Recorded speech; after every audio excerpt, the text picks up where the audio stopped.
Speaking to you from beautiful Philadelphia.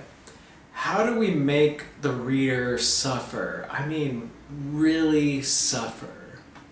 Maybe I should put that a different way. One of the greatest challenges of writing fiction is to make your reader feel the highs and lows of what your protagonist is going through. Have you ever had an experience where you were in the middle of a film or book and thinking to yourself, I like the story, I can appreciate the story, the ideas that make up this story, but I'm just not feeling it.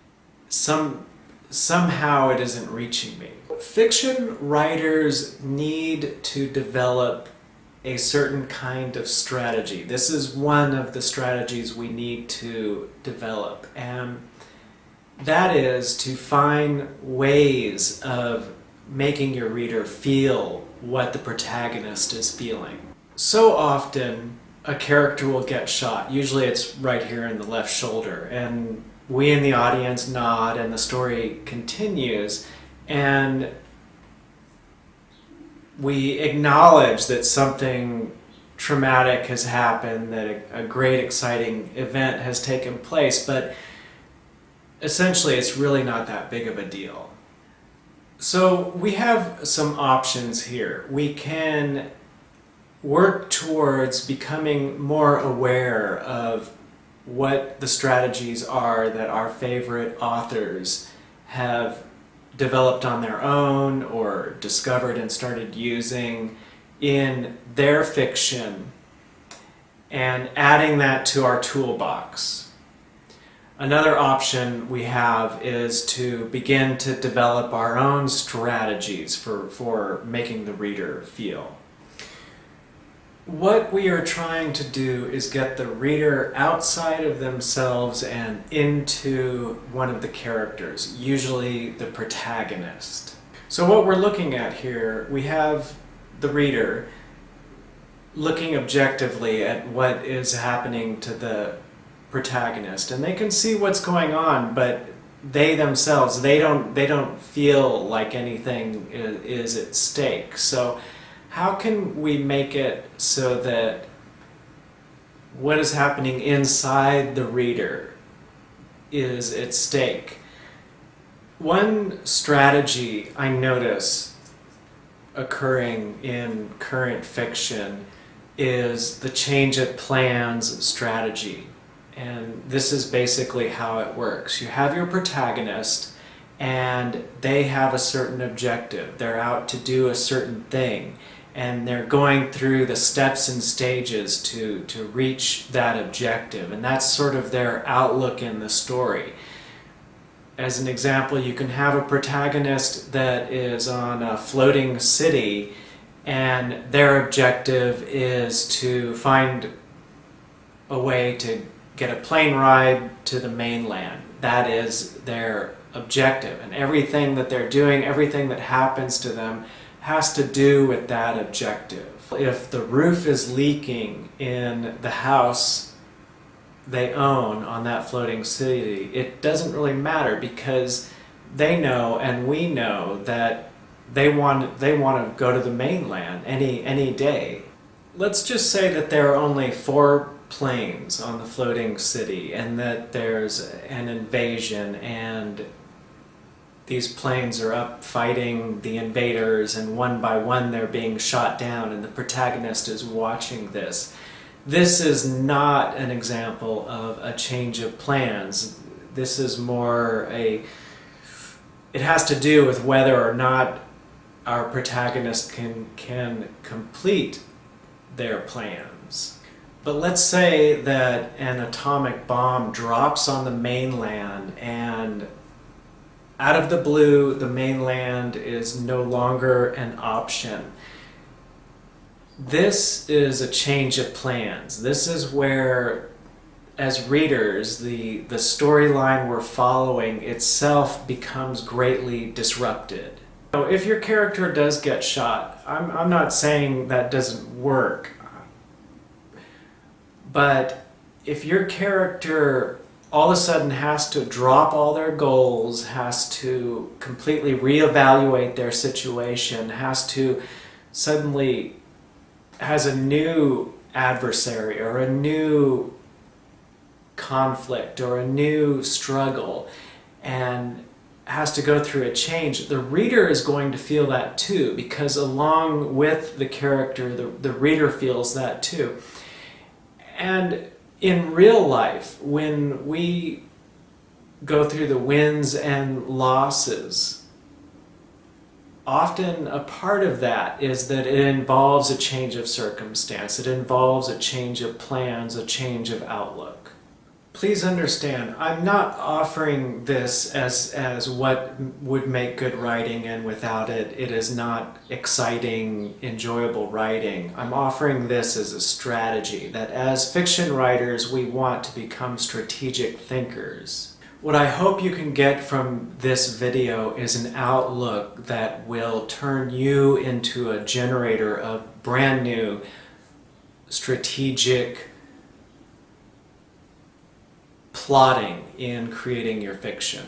What this involves is asking yourself a few simple questions. The next time you're enthralled by a great work of fiction, the next time you're in the middle of a real life situation that has you excited, has you thinking, has you deeply involved in life, as far as responding to other works of fiction, ask yourself, there is a strategy going on in this story that is making me respond. What is that? What is happening?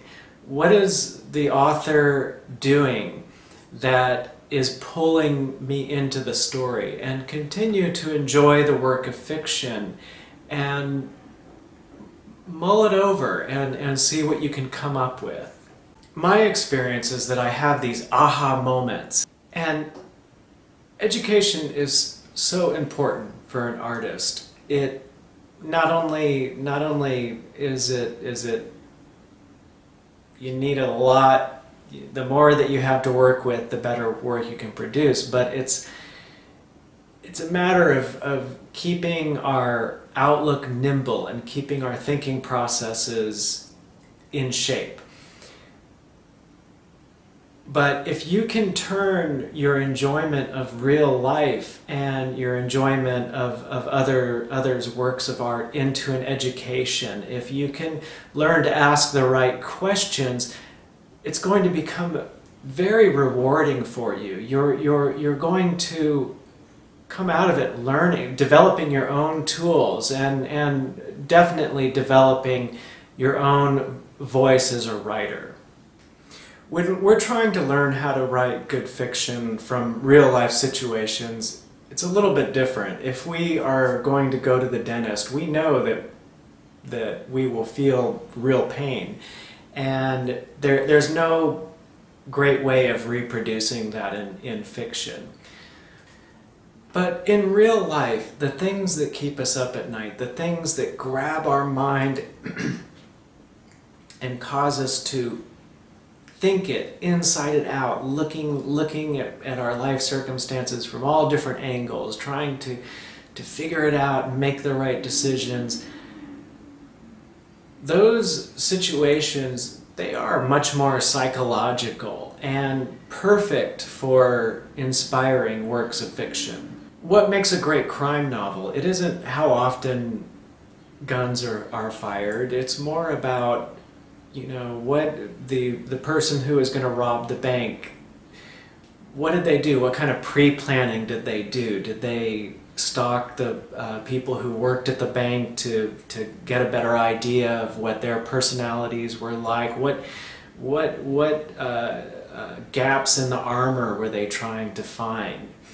These things are intriguing to minds. They grab the reader by the intellect. The reason I use the word strategy is because I'm not talking about being analytical about writing, I'm talking about the know-how, about how to create a work of fiction, and the know-how is how to set up a good story. it would be kind of like setting up a mousetrap or a row of dominoes. You want to figure out the best way so that you get all the dominoes set up so that when you knock over that first one, it makes for a really interesting cause and effect. So in the setting up for, if you have a character and in your story you want to have something great or awful happen to that character, you can go back earlier in the story and have the character, their eyes totally to the left or right of what you know is going to have happen. Have them blindsided by that event that you want to have a great impact on your reader. Have them planning something totally different. The needs and objectives of their situation completely different than this other thing that then will seem like a train wreck in your story. And this strategy can be used to the wonderful too. One story scenario I like is the chase scenario, where you have the protagonist running away. Running away. They escaped from their captor and they're finding these different hiding places. And the whole nature of the game in this kind of story is how long can they remain in a hiding place before their captors find them. And the hiding places are always not that great somehow. There's something where they're still in jeopardy, but all of a sudden they find the perfect hiding place, the cave behind the waterfall. But not only that, inside that cave they actually find the treasure chest or something that's going to completely change their fate, turn the story into a different story. You know, they find the time machine or the great weapon or whatever is going to turn the tables and change the protagonist's plans completely around. So let's say that the thing found in the cave is a time machine.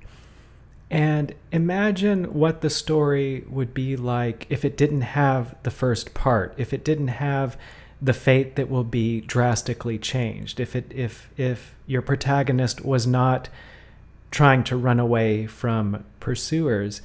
Finding a time machine is just not going to seem like as big of a deal. But because finding the time machine drastically changes the plans the protagonist is making, and with that happening, the reader is making, then it feels like a really big deal to find a time machine. Thank you for watching. If you figured out what current work of fiction caused me to bring up the whole idea of change of plans as a strategy, leave it in a comment. And if you guess right, I will acknowledge it. I'll say, you're absolutely correct. That was exactly the work of fiction I was thinking of. If you like my videos and want to get me back, please hit the like button, subscribe, leave a comment, tell a friend, or get the link out there with Stumbled Upon, Reddit, Twitter, those sorts of link aggregates. Below is a link to my t-shirt website, and any proceeds goes towards the making of my illustrated story, Terrible Immunity. If you have the time, please check out my illustrated story, Terrible Immunity, at solomation.com. In episodes, illustrated and narrated. I hope your writing goes well. I hope that life every day becomes a rich educational experience for you, where you're making discoveries around every corner. And have a good day.